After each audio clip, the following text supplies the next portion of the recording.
n'umwe wabonye ukavuga ngo umukuye muri korari ngo umusanza, nta Kristo afite indirimbo ya repese, afite imyitwarire na doctrine z'idini, ariko uwo ntabwo afite Kristo. Ufite Kristo muri we, umubiri we ufite agaciro, nta muntu ubonetse uwo ari we wese umumenyera, kandi nta muntu utari mu ntego y'umwami uhura nawe.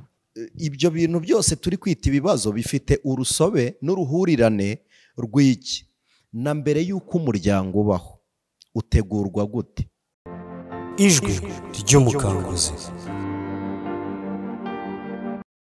Tiza ijwi ry'umukanguzi, turabasuje cyane kandi tubashimira ko mubana natwe. Amen. Tumisha iyo ndirimbo ihagaritse kandi nashaka abantu bumva ko twari turi mavuta yo kuririmba. Sinari namenye ahubwo ko wayifatiyeho. Oya ntayo wumvise, ariko wenda so ubwa mbere bakumvise uririmba ko hari igihe ufashwe ukazamura izo mu gitabo, buriya nyine bazategeza ikindi gihe indi zazi. Nicyo kintu kijya kimbaho ntagiteguye. Kuririmba ni ibintu bintungura. Ko nzi ko ari byo bintu nkora ariko ndashoboye kubikora. Gusa nitugera mu ijuru injyana n'amajwi bizizana. Wow. Reka nongere nshimire Imana iduhaye umwanya cyangwa se kongera gura tuganira. Ushe twaganira ibintu byinshi bitandukanye kandi abantu bagize ibyo bungukiramo. Uyu munsi nabwo turagarutse, turuzoganira ibintu byinshi bitandukanye, ingingo nyinshi zitandukanye.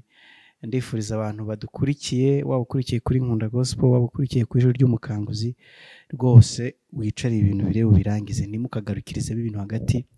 Ndabizi umwanya bari muke, ariko naho wakigarukirije ujye urenzaho, nuza kubona umwanya nimugura cyangwa se andi masaha uri free usubire kuri cya kiganiro cyumve, kuko akenshi twumva ibintu igice, bivuze ko no tutageze ku mwuzuro wabyo bitanadufasha byuzuye. Icyo nkwifuriza rero ni icyo, nuko niba kurikiye ikiganiro wahisemo kugifungura unagisoza. Ibiganiro njya ndeba akenshi, wenda sinzi iwanyu uri bunsangize uko bimeze, ugasanga umuntu yirebeye nk'iminota 5 gusa, yirebeye iminota 10, kandi mo hagati wumva uko tugenda tuganira ni kugenda ujya no muri mood, umwuka nikagenda guhishurira byinshi, agusukaho byinshi, ugasanga byari iminota 20-30 nta muntu yeze ubyumva cyangwa se byumvishwe n'abaci. Nakenshi nureba comment bandika ziterwa n'ingano yaho bagarukiye y'iminota bafashe bumva. Ko hari igihe umuntu atubaza icyo twasubije mu kiganiro, rero rimwe na rimwe kumva ugasoza biguhesha gushira amatsiko, cya kabiri no gusobanukirwa intego. Iteka ryose nyine ubifate nk'umuntu uri kugenda akagarukira mu nzira adashyitse aho yaragiye, ukabikora 1, 2, 3. Ushobora kwitwa umugenzi udashyika aho ujya. Bigira ikindi kinyarwanda wenda tutashatse kuvuga kugira ngo hatagira ugira ngo niko tumwise, ariko kumva noneho by'umwihariko ibiganiro by'ijambo ry'Imana, mwiyobokamana cyangwa se n'ibiganiro by'ubuzima buriho. Kuko iyo umuntu atumva ibiriho aba ameze nk'utinya ibizaza, nanone birakugwirira, biragutungura. Mu ijambo ry'Imana rero biba ari ngombwa kugira ngo umuntu atege amatwi, yumve ijambo ry'Imana, abone n'uko asenga n'icyo asengera. Cyane ko hari ibintu abakristo basengera bitari byo gusengera, hari n'ibyo dusengera byarasohoye, hari n'ibyo dusengera ari byo kugishaho inama, hari n'ibyo tugishaho inama byanavuzwe. Rero ugasanga utinze ku kintu gitinze muri wowe, kandi akanya gato wari usigaje ngo wumve ikiganiro kari gafite wa muti w'ikintu ugiye gutindamo imyaka irenze umwe. Yego. Reka ngushimire cyane yako duhaye umwanya wo kunyabuganiza. Ndizera iryo kosa abantu badukurikiye batari buze kongera kurikora. Nyuma dutangira tuyobore mu isengesho. Mana kumugisha. Mana Data twese, Imana iri mu ijuru, Imana y'agakiza kacu, Imana yo kwizerwa, turagushimiye. Tugushimiye ko waduhaye Kristo, umaze kumuduha atwunga nawe. Bari bari kure barakwegera, bari bari hafi urabeza, n'abari bapfuye uratuzura. Izina ryawe nirishimwe. None turiho, ubugingo n'ubuzima, umwuka wo muri twebwe urahamanya natwe, urahuza 100% ko turi urubyaro rw'Imana. Niyo mpamvu tugiye kuganira na bene data, dusangiye ibyiringiro, n'abandi Imana ihamagariye kuba mu nzira imwe natwe, umujyo umwe, kugira ngo tuganire impamvu z'ibyiringiro, turamirane, waguye abyutswe n'ijambo ryawe. Kandi uko tunyura hirya hino mu biriho ubu, turagira ngo izina ry'Uwiteka rihabwe icyubahiro muri twe, tuganira Imana ivugane natwe, kandi tuvuga abantu bumva icyo Imana ivugiye muri twe, kugira ngo ubugingo, imibiri n'ubwenge bibyutswe n'Imana, kugira ngo intsinzi y'agakiza k'umusaraba wa Kristo igaragarire mu bizera. Dusenze twizeye ku bwa Kristo none n'iteka ryose, mwami wacu, amen. Amen, amen. Mfite ibintu byinshi ariko reka mpere kuri ibi ngibi. Muri iyi minsi hari kesi nyinshi zagiye zibaho, ntabwo nandi bugende nkoresha amazina y'abantu n'iki, ariko bikaba ari ibintu nk'imico cyangwa se ibintu bigaragara cyane mu rubyiruko, ubona bidakwiye cyangwa se bisa nkaho bitunguranye cyane noneho mu muco, biri ku mbuga nkoranyambaga cyangwa se n'ibyo tumenya bitahageze, none abantu bagasigara bibaza ngo ibyo bintu, ubwiyongere bwabyo no kuba hari ibintu byinshi bigenda byiyongera, hari abavuga yuko hari ingaruka zo kudohoka k'umuryango nyarwanda, abandi kavuga yuko hari n'abantu bisaba ngo kubera ngo insengero zakomeje gufungwa, ngo abantu babona umwanya wo kujya mu byaha n'iki byose, ngo ntibari gusenga, ntibari kubona umwanya wo kwegera n'Imana ngo basenge bakizwe. Nkibaza tubaye nk'abajya ku gice cy'urubyiruko cyangwa se ku ruhande rw'urubyiruko, nuvuga ibintu byinshi njye sindi buze kumenya ari ibihe, mu gusoza ikibazo urabucyumva. Ku ruhande rw'urubyiruko cyane cyane, uko urubyiruko ruri kwitwara cyane muri iyi minsi, ndavuga niba navuga ibikorerwa online, wenda buze kugenda ukoresha ingero zitandukanye kuko ibyo byitwaramo nyine buratandukanye. Ubona uruhare cyane uko kwitwara nabi kuri hehe, cyangwa se biri gupfira hehe mu mboni zawe? Uraza kumbabarira, hari igihe ugira ngo ibyo wabonye narabibonye, none ukabimbaza nk'aho twabirebeye hamwe, noneho ukaba uzi ngo nanjye mbifiteho amakuru. Mu by'ukuri pe, sinzi n'ubu ndumva kuri kubaza ku bijyanye n'imyitwarire, ariko sinzi iyo mibi yo kunengwa ari iyihe.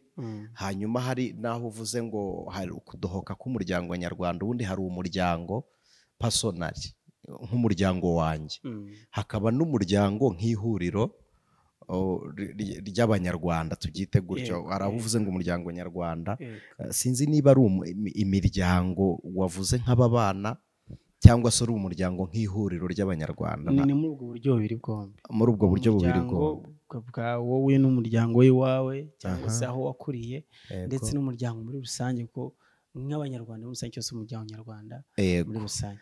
None iyo mico ndi kuvuga muri iyi minsi hari kwiyongera cyane cyane, ndumva na leta mu minsi ashize hari gahunda yatangije yitwa tunywe less, ibintu by'ibisindisha cyangwa se byo kunywa inzoga n'ibiyobyabwenge. Bavuze ngo tunywe less. Twavuga banywe less, kuko muri bo bari bunywe iyo less, njye sindimo, bo ni banywe less. Oya, ubwo wenda ko kari uri kubivuga ntacyo unywa, wenda wavuga ko ari banywe less, ariko wabitangije na gahunda ihari ni tunywe less. Wenda ubwo byabaye rusange kuko ni bene data, ni bagenzi bacu, ni inshuti, ni abavandimwe bacu. Ubwo ni ukuvuga ngo imyitwarire y'urubyiruko washakaga kuvuga ni iminywere mu biyobyabwenge, ibyaha by'ubusambanyi n'iki, n'amashuri uko sone ubona bitrening umunsi ku wundi. Niyo bigeze hano muri gisata cyacu, ntidushaka kubihereza umwanya, ntidushaka kubivugaho, kandi mu gisata cyo muri gospel kandi nitwe tugomba kuvuguta wa muti tukawubashyira bakawunywa, cyangwa se tukaba n'imiyoboro y'ubwo butumwa bakwiye kumva bagahinduka. So ugasanga twe turi kubihumba, aho twe twakabaye ahubwo tubyinjiramo cyane tugashaka igisubizo cyabyo. Sinzi impamvu ariho uvuze ngo twakabaye twinjiramo, kuko ubundi iri ni isoko rihahirwamo n'uwaje. kandi uwaje adusangana produit tutabanje gushakiye. Burya ijambo ry'Imana ririhagije tutatangiye ingero ku byaha bakora. Ntekereza ko ariyo mpamvu abagospel bashobora kumera nk'aho bagaragaye muri iyo context yo kubihunga ariko batabihunze, kuko kugira ngo tubwirize umunyabyaha kureka ibyaha ntabwo bibaye, si ngombwa kubanza kudevelopa icyo bita icyaha. Yego. Hanyuma ku bijyanye no kunywa ntabwo ari mu Rwanda, kambanze mbamara impungenge, ahubwo nuko ubu ari bwo bikuze bihawe intebe kurutaho. Urebye ntabwo nzi standard, sinzi ikigero biriho, sinzi uburyo abantu babikompaye cyangwa babigereranyije, ariko kunywa harimo ibibazo byinshi. Bwa mbere, aba bana bari kunywa inzoga, bamwe mw'isi urubyiruko bakanywa ndetse kurenza urugero. Ndaza kubanza guhera ikibazo mbere y'uko bagera ku rugero rwo kunywa. Bakuriye he? Icyo ni kimwe. Hari abana babyarwa n'abashumba, hari abana babyarwa n'abakozi runaka mu nzego bwite za leta, batigeze babona ababyeyi babahanura, bababwira ngo iki ni kibi. Noneho bakaba bari kubona ababakubitira kimwe bakoze. Ni ukuvuga ngo sinzi niba abafite mu nshingano umuryango nyarwanda nk'uko babivuze bashobora kuganira n'abafite mu nshingano abakozi. Urugero, ushobora gusanga umuryango utuye mu mujyi wa Kigali, umubyeyi nyina wo muri uwo muryango akorera i Musanze, ise wo muri uwo muryango akorera i Ngoma. Bose aba bana bari kurerwa n'abakozi bo mu rugo, na barumuna ba base cyangwa barumuna ba nyina, kandi murumuna wa nyina nawe ntaraba umugore wo kurera, aracyari umwana wo kurerwa. Murumuna wa se ntaraba umugabo wo kurera, nawe aracyari umwana wo kurerwa. Ni nayo mpamvu rega bari muri uwo muryango. Noneho ugasanga aba bana bari kwirera batangiye kurerwa na social media, batangiye icyo bise iterambere, icyo bise ubwisanzure kuri bo, ni ukujya ku ma interinete kureba ibyo bashaka bumva bihwanye nuko bari. Icyo ni icya mbere, ubutatane bw'imiryango, ko abantu benshi bitaye ku nyungu z'umuryango kuruta uburere bw'umuryango. Icyo ni kimwe navuga cy'ingaruka. Noneho ikindi cya kabiri kiri kwafekta aba bana, naho tubafashisha kurera igihe twabohereje mu masomo, igihe twabohereje ku ishuri. Nyine ndi kubivuga nkanjye, ntago nzi ngo umwarimu ukwiriye kuturerera, ntabwo nzi ngo dukwiriye kureba ko nawe afite ubuhe burere. Twari turi muri quartier na gastori, umuntu umwe yambwiye, ari off camera arahari, bari bahagaze ahantu, umusaza w'umwarimu aza ari kunywa itabi, baramubwira ngo we twicisha umwotsi w'itabi. Aravuga ngo mwe muri kumbwira ngo simbicisha umwotsi w'itabi, ngo abana banyu sibo bantira ibibiriti. Urumva iryo jambo? Ni umwarimu arabigisha, uti nge muri kumbwira ngo mbave imbere simbicisha itabi, twirirwa dutizanye ikibiriti n'abana banyu ku ishuri. Nyine icyo uhita ugitekereza, aho naho harimo weakness, sibyo? Hanyuma hari n'ikindi gituma urubyiruko rusinda cyane. Burya leta yari yabikoze kugena amasaha amakabara atangirira anasoreza, kuko dufite abantu no muri iyi minsi bishobora gutera ubwoba n'impungenge, nubwo abashinzwe umutekano bari maso, ariko dufite abantu batagira aho baba, batagira icyo bakora, sibyo? Birirwa mu kabari bakanakararamo. Kandi ni umujyambere dutegerejeho, ni Rwanda rw'ejo, reka dukoreshe icyo kinyarwanda. Ari gukura hesa yo kunywera kandi atakoze. Ni kuri ya telefone y'uwasinze cyane, ajyanye ni za nkweto zari zanitse ku nzira anyuraho agiye mu kabari, ni ya shati bashyize kuri rwa rugo rw'imiyenzi, ni wa mugabo yamwoherereje, ni wa mugabo uyamuhaye wananiwe guhahira urugo rwe akajya guhahira umugore, kuko umugabo ari gukorera hafi na ya kabari ariko umugore we ari kure ntahari. Ibyo bintu byose turi kwita ibibazo bifite urusobe n'uruhurirane rw'iki. Na mbere y'uko umuryango ubaho utegurwa gute kugira ngo umuryango ubeho? Hari n'igihe dushakira ibibazo mu miryango mito ikibana kandi yarasenywe n'imiryango abo babana barerewemo. Ni urugero muri fiyansaye ya babiri bagiye kubana, ukabanza gusenya umukobwa mu myumvire cyangwa ugasenya umusore mu myumvire mbere y'uko ajya gushinga urugo, ukamubwira uti uyu mukobwa ntiduhuje, ariko kuko bo bashaka kubana akemera agacumbagira hamwe ukubise, agacumbagira bakabana. Noneho yamusangamo, kuko byanze bikunze njyewe n'umugore wanjye ntabwo duhuye, mwihangane kuvuga iri jambo, ntabwo turi umwe kuko kamere si imwe, tubaye umwe kuko duhuje intego. Ariko murabizi neza ko niyo navuga ntabwo ndi bugutangeho urugero kuko ntubyumva nk'uko mbyumva, ariko njyewe ntabwo na madamu ntidutekerereza rimwe. Icyo ni igisobanuro cy'uko turi babiri. Ni kamere ebyiri zitarerewe hamwe, zitavukana, zidahuje gurupe y'amaraso ngo imyitwarire ni imwe. Icyo kintu mugitekerezeho. Noneho kuba rero aje akagira akantu ntari mwitezeho mbona, ntabwo ari igitangaza, ahubwo bihita biba akababaro mu gihe hari uburyo namubwiweho cyangwa namubujijwe na ya miryango narindimo yivanze mu mubano w'aho nzaba badahari. Sinzi niba iki kintu cyumvikana. Njyewe hari aho nzaba batari, ariko bashatse ko mpaba nk'uko bari aho bari. Noneho banteje impanuka mu mitekerereze, ku buryo nimba hamwe batari ndi butangire kwicuza ngo bari bambwiye.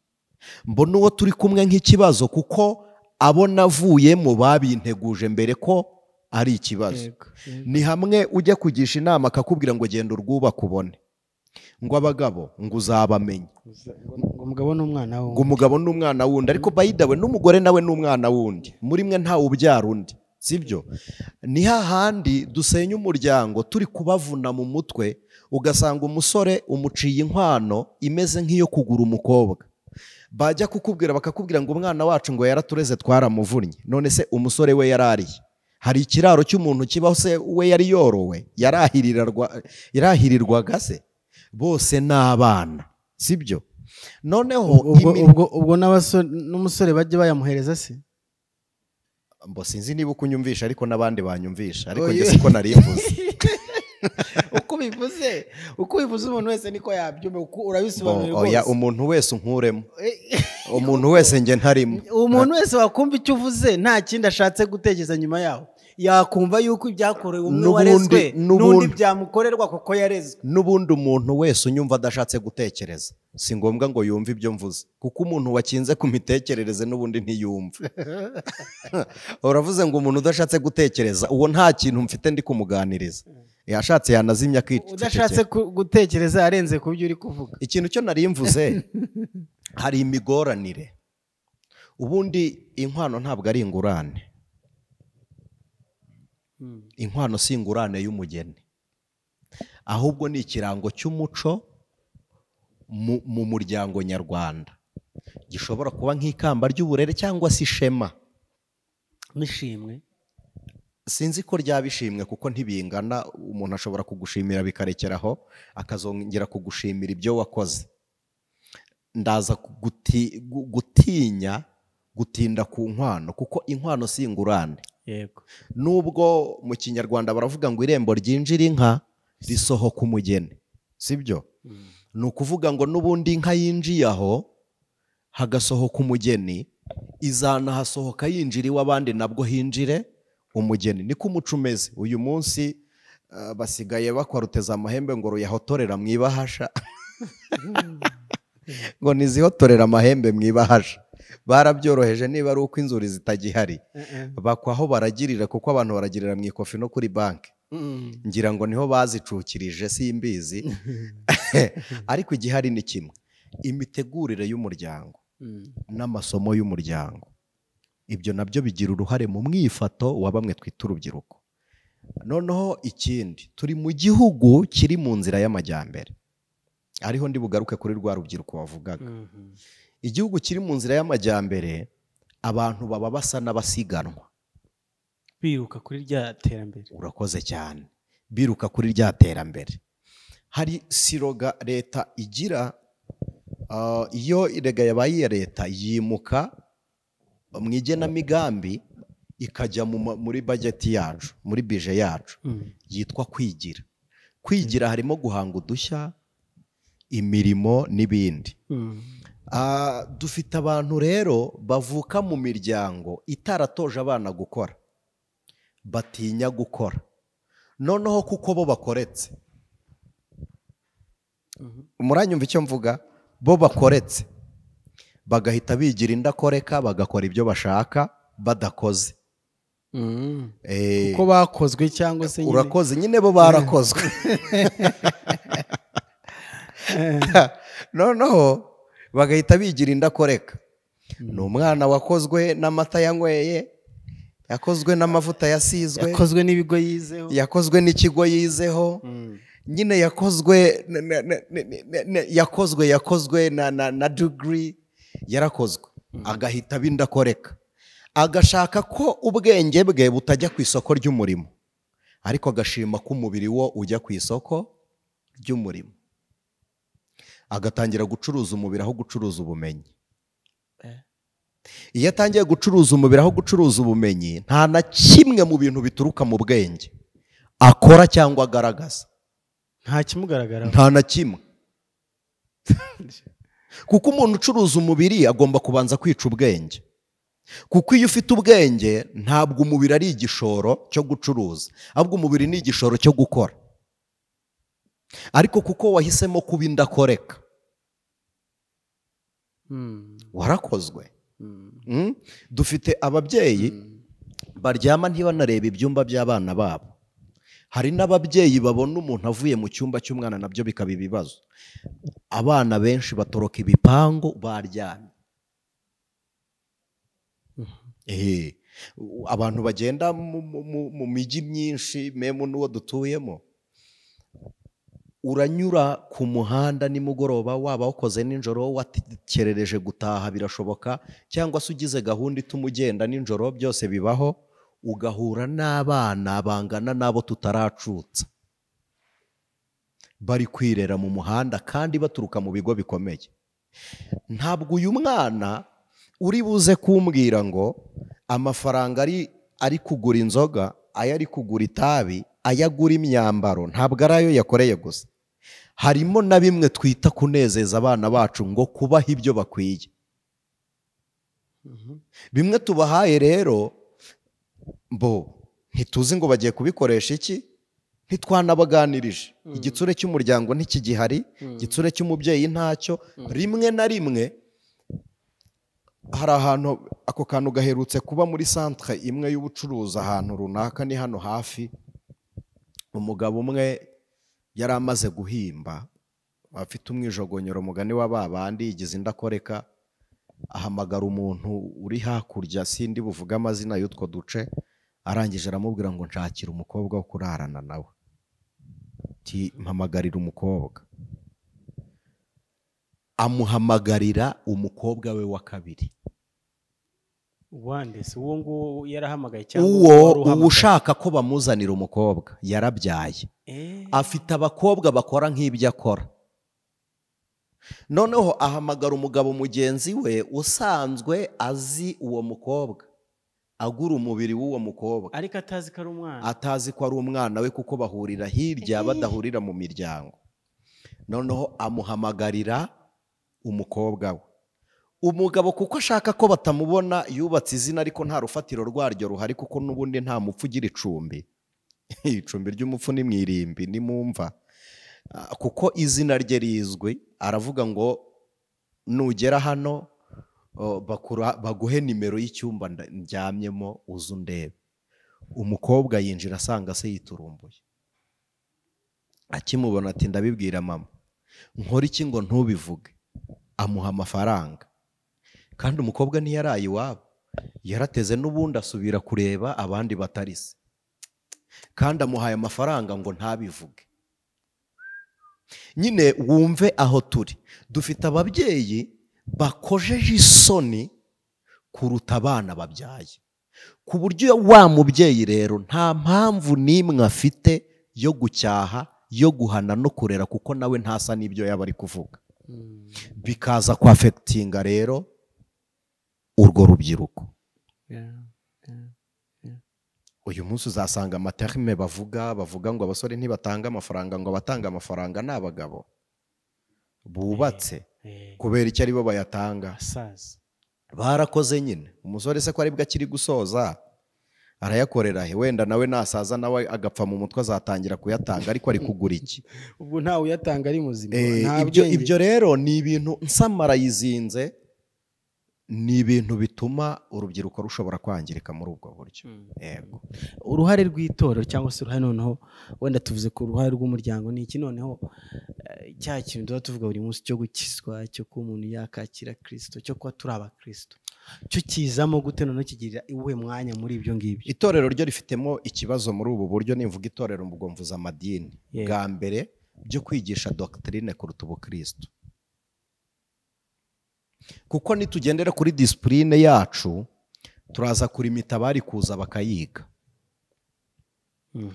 Icya kabiri biraturuka kuri capacity y'abigisha. Hari umuntu ubwiriza muzabugumva bene ubwo butumwa, buranakundwa ku masosho media, ngo wowe uri umunyakuri, ngo wowe uvugisha ukuri, kaza kavuga uti murapfuye nimureke ibyaha, ngo ubusambanyi buragwiriye. Ntabwo ari uko babwiriza.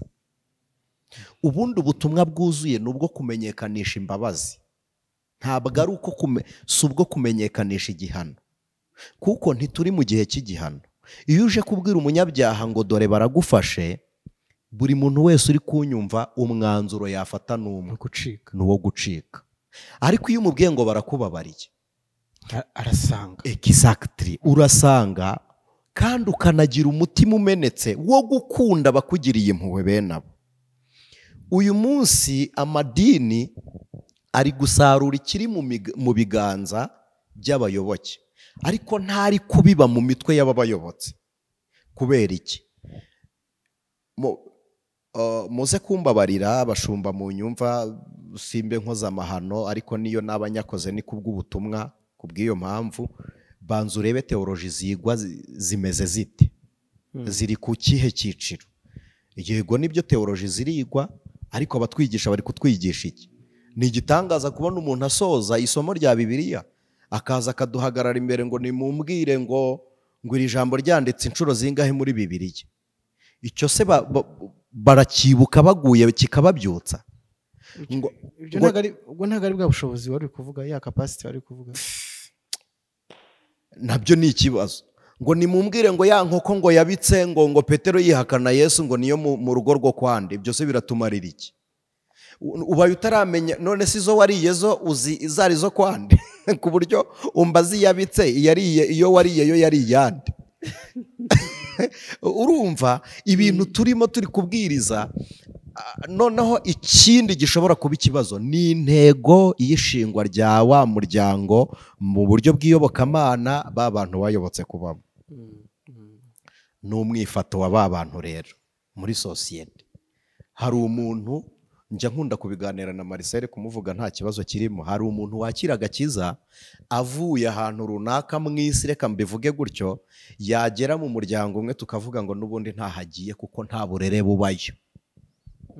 Kubera iki nta burere buhari? Dushingira ku mwifato w'abakuru bo muri urwo rugo. Ugahita ubona n'ubundi uyu muntu asa n'uwifotoje.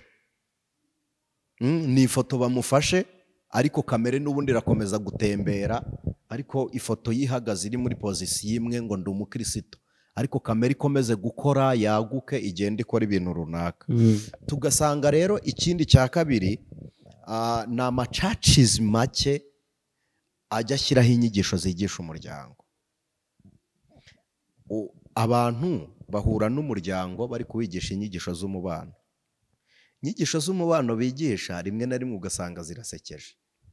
ugahura n'umuryango ku munsi wawubatije bikaba birangiriye aho, nta kuwusura, nta kubaganiriza, ntaki. Wareba urubyiruko ruri mu itorero ugasanga ni ukubaprofita tubakoresha gusa. Nibo bafite amajwi meza, nibo baririmba, ariko wa muntu uri kuririmba. Nigeze ndeba umushiki wacu umwe yashyizeho ubutumwa, aravuga ngo yacurangaga mu kabari, akora umwuga w'uburaya, ariko ngo bamubonye baramuprofita, ngo ntawamubajije ngo wamenyeye he gucuranga, ntawamubajije ngo wabyigiye he, byagenze bite. Iterambere ry'itorero bakarirebera mu bifatika, ariko mu mibereho y'abayoboke baryo nta bantu dufite bakurikirana ubwo buzima. Ni bakeya, ni hake cyane. Byaje kugenda bite se iby'uwo mukobwa bataje kubaza? Niwe wabivugaga bitangamo ubuhamya, iryo buryo bamwakiriye gutyo gusa, ariko ntibakurikirane ngo banamubaza aho ari, we akabibonamo icyuho. Hari undi muhanzikazi nawe wigeze ubivuga ngo abashumba bacu babona turirimba, bakabona tubwiriza, ngo ariko ntibashobora no kutubaza na challenges tugenda duhura nazo mu muhamagaro nyuma y'urusengero. Ni ukuvuga ngo ni uguprofita impano, ariko tutazi ngo wa muntu nyiri ya mpano dukoresha hanze y'urusengero abayeho ate, ni iki cyagiraho imbogamizi, tumufashe gusenga, tumuhugure, tumuganirize, nta gihari. Rimwe na rimwe bakatubwira ngo nimunarebe. Hari umuntu umwe wigeze umbwira ngo nimpindukire, hari ikintu twari tuganiriye, arangije arambwira ngo ningishe inama abasaza. Ndamubaza nti urugero rw'umusaza wumva wangira inama? Arambwira ngo njye ntawe nzi, ngo ariko wowe ngo urebe ngo mubari hafi yawe. Ndamwanditse iti magine kuba ntawuzi, impande yanjye hari bangahe ndi bugisha inama. Simvuze ngo ntibahari, ariko kandi no kubivuga ntacyo bitwaye, kuko ubundi sinzi niba umwifato w'uburyo tubabamo tuwuhabwa n'uburyo batwakiriye cyangwa uburyo baduteye umugongo tubava imbere, ariko kimwe mu bintu bihari biri guteza ingaruka uburyo imitegurire y'ivugabutumwa ryigishwa. Icya kabiri, umwifato w'abigisha bigisha rya vugabutumwa, intego ya rya dini ryabayeho mu buryo abo bantu bahari. Icya kane, kuba nta bantu babwiriza bafite iyo kapasite yo kuganiriza abo bantu ijambo ry'Imana cyangwa n'ubuzima rusange.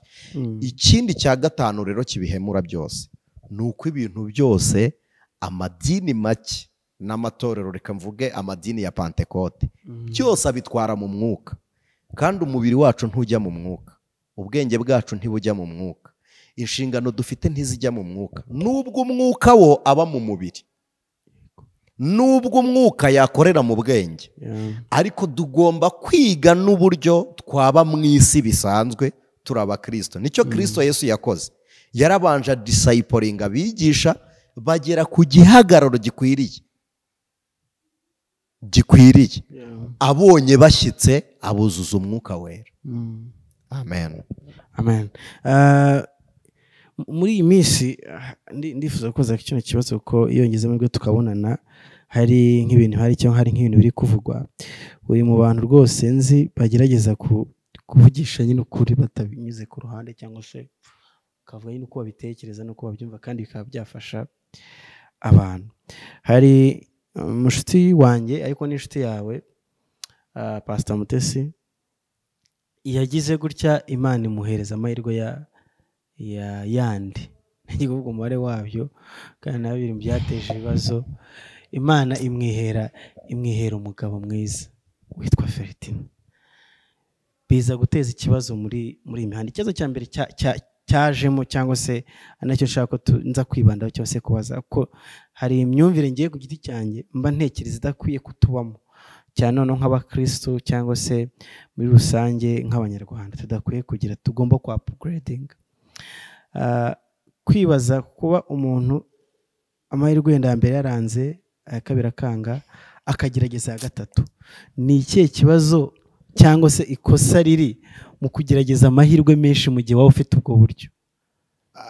niyo utakoresha iyo referanse nkoresheje cyangwa se washima kuyikoresha ugakoresha ibindi nawe waba warumvise ahandi cyangwa se ibyo yagufasha kunsubiza. none se ubundi umuntu agenewe amahirwe angahe mu byo mwise amahirwe? nsubiza nanjye ndi kubaza. Njyewe sinzi amahirwe umuntu agenewe, ariko twigire mu muryango. Pastor Mutesi ntago muzi, ariko ndamubona.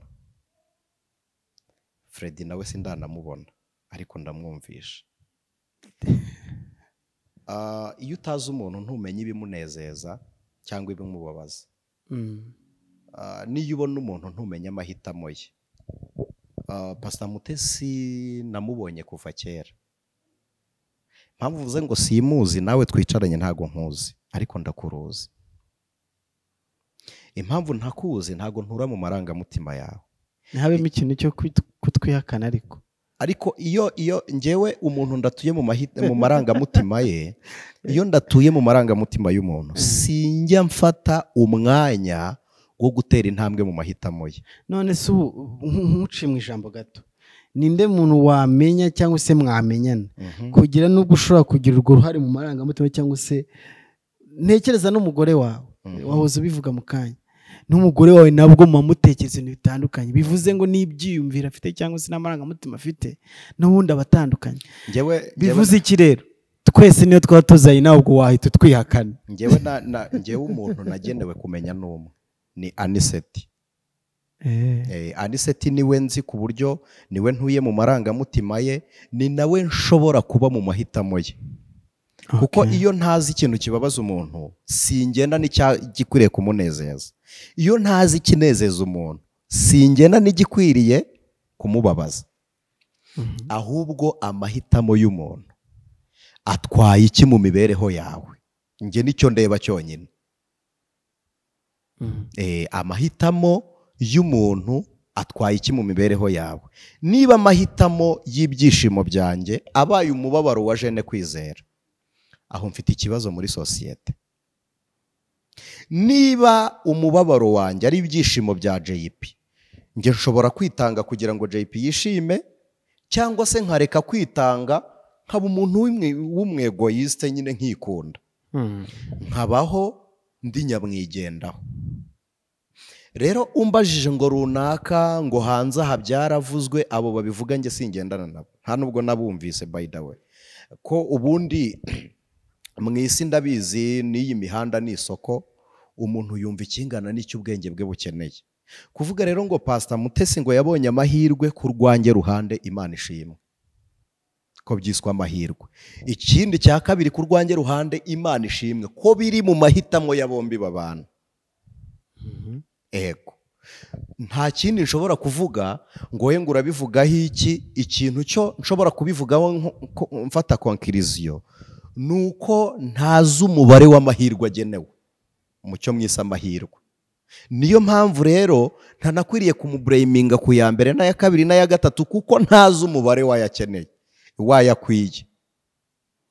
Niyo mpamvu aho nta comment mpagira. Akenshi ababivuga usanga nyine bashingira no ku mirongo imwe n'imwe ya Bibiliya, ari naho rimwe umuntu yibaza akavuga ati Bibiliya ntabwo twabitangaho urugero ari we tuvuyeho, ahubwo tukareba Bibiliya ivuga iki, ababivuga bagize ikibazo kuki. Ni icyo ngicyo nanjye nshaka ko tuba ari umurongo dufata.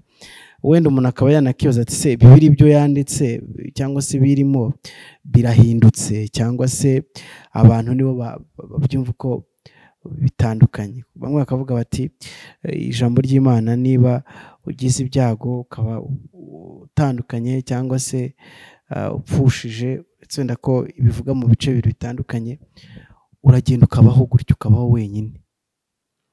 Ntabwo bigaragaza ko ukomeza ugenda. Ase iyo verse hariyo wasomye? Warayisomye neza? Wenda twasoma cyangwa se wenda niba uri hafi. Ubundi ngiye ndi mu bantu bemera divorce. Yego. Uri mu bantu bayemera? Yego, ku ruhande rumwe. Nkongera no kuba mu bantu batayemera. Ubwo nta ruhande ufite? Oye, kandi hose mpari. None se impamvu ya mbere ni iyi. yo kuyemera. Divorce ya mbere nemera ni iki? Hari divorce igwirira umuntu kuko umwe mu babana babiri yananiranye agahitamo ko mutandukana, akaba ari ubita amatara wabigizemo uruhare. atari wowe ubigizemo uruhare. Iyo ndayemera. Indi ntemera rero ni divorce ishobora kuba iturutse kuri nge, ari nge wabaye kasha. Wabaye ikibazo, nabaye ikibazo kugeza ubwo ngiteje n'abandi, noneho mpitamo no gutandukana n'uwo nteza ikibazo aho kugira ngo mpitemo guhinduka ngo mubere igisubizo. iyo nayo urayemera? Iyo niyo ntemera, kuko wowe ubwawe ese ubundi munanirana kubera iki? Hari abantu uzi ko hari umuntu ukubwira ngo nyihanganira, ubundi se umbera ikigeragezo ku buryo nkwihanganira kubera iki? Wagerageje no guhinduka ko nabyo bishoboka. ko no guhinduka bishoboka. Guhindura umuntu ukuze ntibyoroha. Guhindura umuntu ukuze, none se kumuhindura ukamukura mwanyina ukamuzana mwawe, ko hari igihe umufatirana gishyushye kiri mu marangamutima, ubundi uzamufatiranya gishyushye. None se buri munsi mubana hoze wamugeza mu rugo gakonje mwagabanyije amafirigo mu ngo zanyu, n'ubundi mugabanya amafirigo. Ubundi hari ikintu gihari mu by'ukuri, uretse ko mukomeza ibintu, niba umuntu yagize ibyago agatandukana n'uwo bashakanye atari we biturutse ku wundi, ntabwo njye ku rwanjye ruhande simvuze ngo uwo muntu ahore mu gahinda, ahore mu mubabaro, kandi hari undi muntu bashobora kwishimana bikagenda neza. Niba amubonye bakabana, njye nta kibazo mbifiteho, kuko uko si ugusenda Bibiliya yavuze. Bibiliya yavuze gusenda ni ibinyuze mu murongo wo gusenda umuntu wakoze icyaha, waguweho, wakoze icyaha runaka, n'amategeko mu Rwanda hari ibyo agena.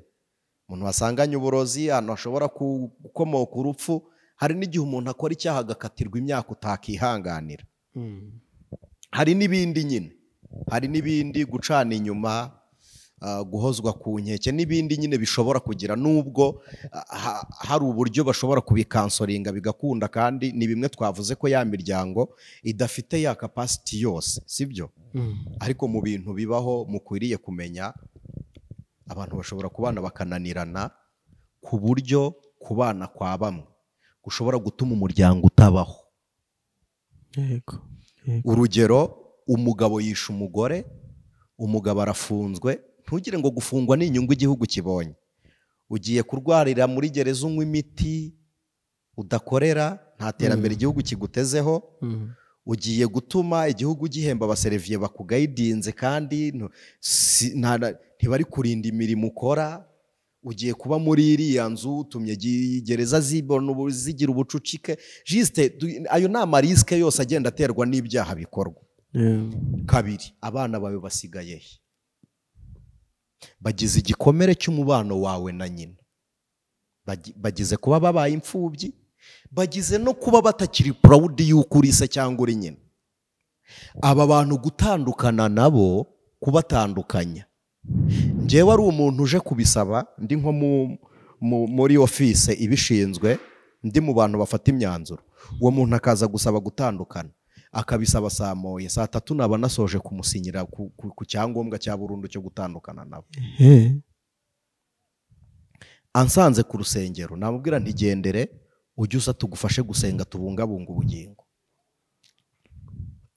Kuko nta ncuro umuntu azashaka umugore zizatuma abona ubugingo, nta n'incuro umuntu azashaka umugore zizatuma bubura. Nubwo kimwe gishobora kugira uruhare mu kindi. Ushaka kumushaka agira uruhare mu kubona cyangwa mu kubura. Yes, ushobora kumushaka ukagira urugo rwiza. Urugo rwiza ntabwo ari inzira ijya mu ijuru, nubwo rwiswe ijuru rito, niryo mu isi, ntabwo ari iry'ubugingo buhoraho. Ushobora no kugira urugo rubi ukazabona ubugingo, byose birashoboka. Ariko njyewe sindi mu bantu bashobora kuvuga ngo kuko ngo afashe ngo abanye n'umugabo wa gatatu, none se niba uwa kabiri apfuye kandi akumva akiri umugore ushoboye gukuyakuya umugabo akaba yaba mu nshingano, umugabo akaba agize, keretse ibyishimo byabo bibaye agahinda kabamo. ubwo basarura urubuto babibye. Mu gihe babaye abahinzi beza bashobora no guhingira wa murima bakabibamo izindi mbuto. Byose birashoboka mu mahitamo ya buri muntu.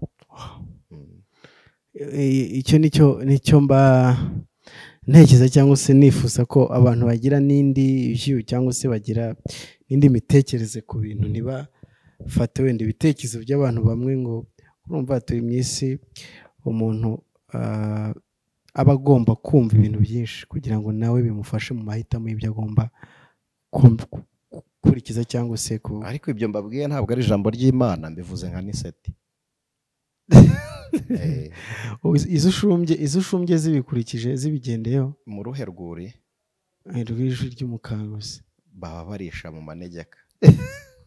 Nabo babaye mu rugo ndimo se, nabo nibabe mu rugo ndimo, ko niba urwuri ndishama ari urwa Kristo Yesu ari we mungeri, nabumva ijambo ry'Imana ni bene data muri Kristo Yesu. Nabo nibarishe mu rwuri mbamo. Dusa nkaho tugana ku musozo, nibazo njya nkubaza rimwe na rimwe, nubwo tutabifataho umwanya munini, ariko abantu nyine bakuzi ubisubiza ukabafasha. Ibya none byo babwire ko Bobo yari yaje arundi. Mutumisha tujya tuganira cyane ku iyo hari cyane nko kuri Israel, iyo hari ibintu byabaye, intambara zabaye muri turiya duce, mu minsi yashize twavuga kuri Amerika na Trump, ariko muri iyi minsi noneho biri mu karere kacu cyangwa se akarere u Rwanda ruherereyemo.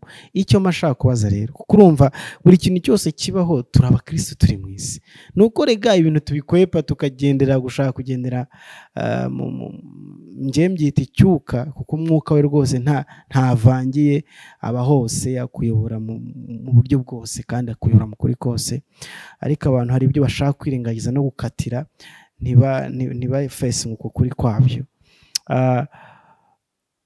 Nk'umukristo muri iki gihe tubona twugarijwe ni kamvuge ngo nubwo wenda nk'ubu twebwe nta mutekano muke uhari, ariko mu bihugu by'abaturanyi uri gushakwa ariko ntabwo uragerwaho. Ni iki kintu n'uru ruhande umukristo aba agomba kuba afashe, cyangwa se ni hehe aba agomba kuba ahagaze, n'icyo agomba kuba asengera? Ubundi umukristo wahamagariwe kuyobora ayobora akurikije iby'itegeko yarahiriye. Hanyuma umukristo utararahiye, utaranahamagariwe kuyobora, aba asabwa kuganduka akayoboka akurikije ubuyobozi bumuyobora. Hanyuma mu ntambara ntekereza ko uruhare rw'abakristo ari ugusenga, hanyuma mukareka uruhare rw'ingabo z'igihugu rugakora. Kuvuga rero ngo umukristo uri muri Kongo akwiriye gusenga agagumana Kristo, kuko ziriya ni intambara zije zirwanya umubiri, zirwanira ibifatika, ariko ubundi umukristo ahora mu ntambara yo kurwanira ibyo yizera, kandi uturwanya ntazanwa n'ikindi keretse kwiba, kwica no kurimbura. Ikintu gihari twebwe twarabibabwiye, twigeze twatambutsaho ubuhanuzi bwa biriya bwa bihe cyane kuri ry'umukanguzi, yego, ibizaba muri Kongo, memo no kuri Nkunda Gospel twarabibabwiye turi mu itangira ry'umwaka. Nababwiye ko mugiye kubona intsinzi, njyewe nshobora no kuyiserebura ku ruhande rumwe. Ubwo nuyimbaza ndayivuga, nutayimbaza si ngombwa, cyangwa nuyimbaza nzayikubwira. Kuko yivugiye muri kino kiganiro ni byiza ko bavuga kujyana. Impamvu ya mbere ni iki? Mu Kinyarwanda baravuga ngo iyo umuturanyi yarwaje ibinyoro ugura karago, nawe biba bikomanga. Exactly. Impamvu uvuga ngo ntidufite umutekano muke ni ku ruhande rumwe, ariko ku rundi turawufite. Ariko niba mu mpande z'imipaka hari abaturage bashobora guhunga, amashuri agafungwa, ibikorwa runaka bikaba bidahari, nawo ni umutekano muke. Icya kabiri, umupaka wa Goma ni uwa gatatu ku isi unyurwaho abantu benshi. yes mu buryo bw'imigenderanire y'ibihugu byombi. Hari umunyarwanda wacururizaga i Goma, uyu munsi ibyo birihe? Akazi ke karihe? Wa mufundi wambukanaga umwiko n'inivo n'inyundo ajya gukorayo ubarihe? Uzi ko Goma hambukiraga ibirayi biruta ibiva hano, ibigera mu mujyi wa Kigali byambuka bijya i Goma biva mu Rwanda. Juste ni ukuvuga ngo ibyo byose ni ingaruka zigomba kutugeraho. Sinzi niba nta gusaba, wagusaba iki kiganiro tukagicutsa tugakora kwa biriya bintu by'umwihariko niba nta kibazo. Okay. Kuko turi buze kubihera igihe wahanuraga ibyo wavugaga n'iki byose ntacyo bitwaye rwose. Okay. Kuko nitubitangirira hano ku mwisho w'ikiganiro kindi turaba tugiye gutwara abantu mu yindi context. Yego. Murakoze. Wowe ubwo nyine icyifuzo cy'umushumba wanjye ku ijwi ry'umukanguzi kiba kibaye itegeko. Nta nubwo nifuza gutwara umwanya cyane w'abantu badukurikiye. Ndumva ubwo n'ikiganiro twagisoza hano, noneho ikibazo cyanjye ndaza kugitangira cyangwa se nirifere kuri ikiganiro. Abantu bari bakurikiye kino kiganiro gishobora kuba cyajyaho mbere cyangwa cyajyaho nyuma, ariko nuhagera uzabyumva ko hari ikindi kiganiro wagombaga kumva.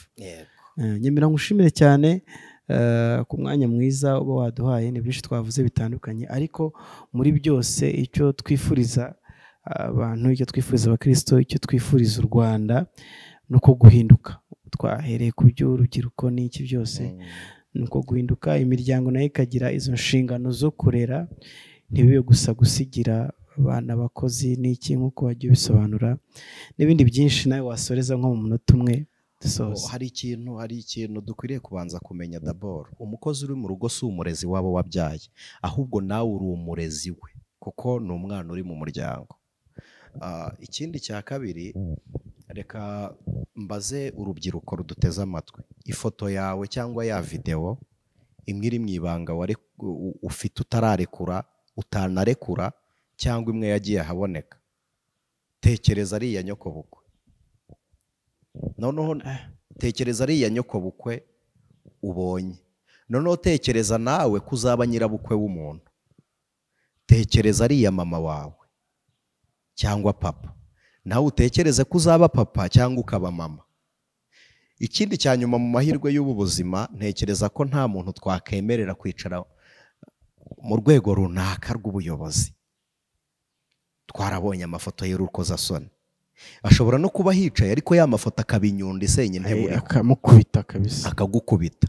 Noneho ibikire kuba mwiza w'ejo, wibikire gukomera ejo, wibikire kwirinda ejo, ureke kwisandaza none, sibyo? Cyangwa kwiremera ibizagusandaza. Kwiremera ibizagusandaza. Hari abantu njya mbona bameze nk'ibyo kurya by'inkoko hanze aha. Inkoko ibirya imaze kubisesa, irabiraha, niyo byaba birunze irabiraha, ikajya ishyira ku ruhande itoranyamo icyo ishaka. Uzi kubona uri umuntu ufite agaciro, wiyubaha, wafashe umwanya ukamenya ko uri wowe, ukajya muri saro ukiyitaho, ukagira gute, ariko ugasanga amaguru y'abasinzi arakurashya, ibiganza by'abatoranya biraguhitamo nk'abahitamo ibyo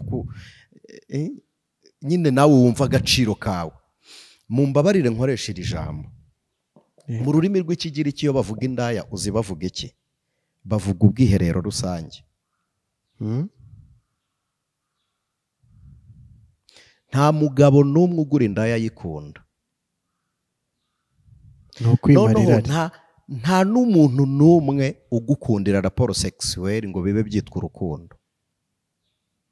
Niyo wabyumva mu cyiciro cy'urukundo, ibaze washyize umuhinzi mu murima ugasanga ntiyigeze atangira umurima, yahise ajya guharura kusa, akajya guharura aho busiriza umurima.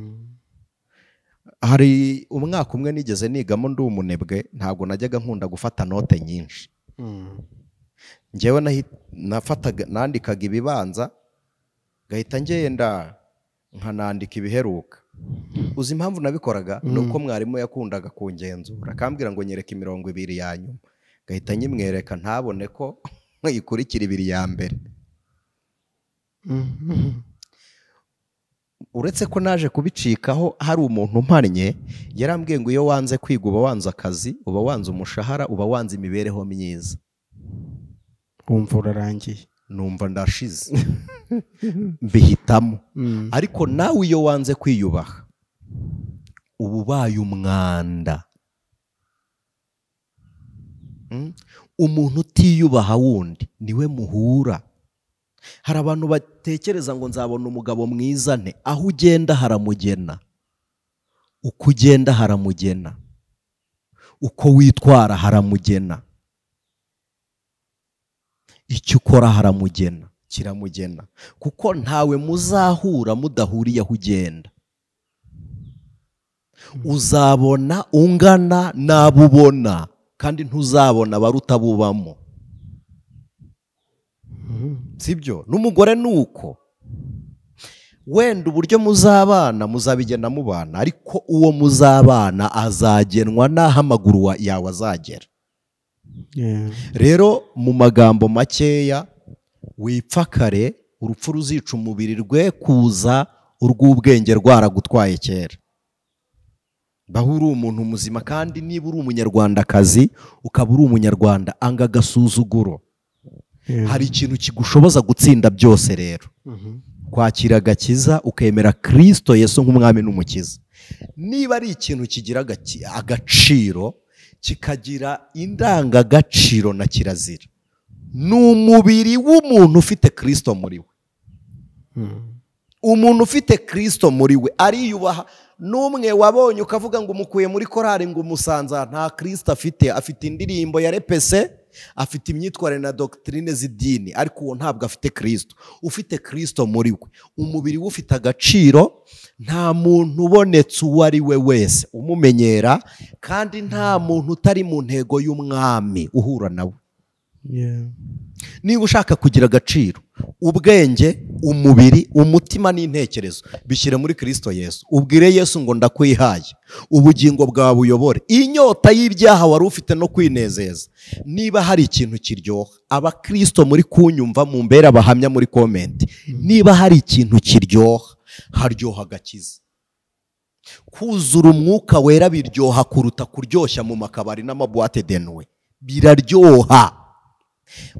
Umuntu bidegrada n'umuntu utarabibona. Umuntu bitesha agaciro ntago bizi. Agakiza kararyoha, tuba turi proud yako, ku buryo umuntu ukijijwe kubigendera si ikibazo. Uwirata yirate Kristo Yesu. Imana ibaho umugisha. Amen. Soze nisengesho. Mana turagushimiye. Izina ry'Uwiteka niryo zina ryonyine umuntu ahungiramo agakira. Imbaraga zawe zibyutsa uwaguye, zigakomeza uwari utentebutse, kandi amaboko asukumwa zikayasubizamo imbaraga. Muri kamere y'Imana gukiranuka, agakiza no kubabarira, ibyo ni ibintu ujya utangira ubuntu. Imbabazi zawe zihoraho. Uwaguwe gitumo n'ibyaha, imirimo ya Satani ikamurusha imbaraga, akaba yatuje akanwa ke ko akeneye ubuzima bushya, ubugingo buzima bwa Kristo muri we. Mwami, ntago tukubwirije icyo gukora, kuko wanditse yaravuze ngo uri umukozi w'umuhanga. Tugusabye kugira ngo ugomorore umutima w'abasayishije, uwukingurire ubuntu n'imbabazi nyinshi. Amaraso atembe kurusha imigezi ihurura, amaraso ya Kristo atembe yoze, agere ku nyota y'icyaha, amubuze kongera kurarikira iby'isi, amwibutse iby'ijuru. Tugushimiye ku bwawe none n'iteka ryose Yesu Kristo. Amen. Ijwi ry'umukanguzi.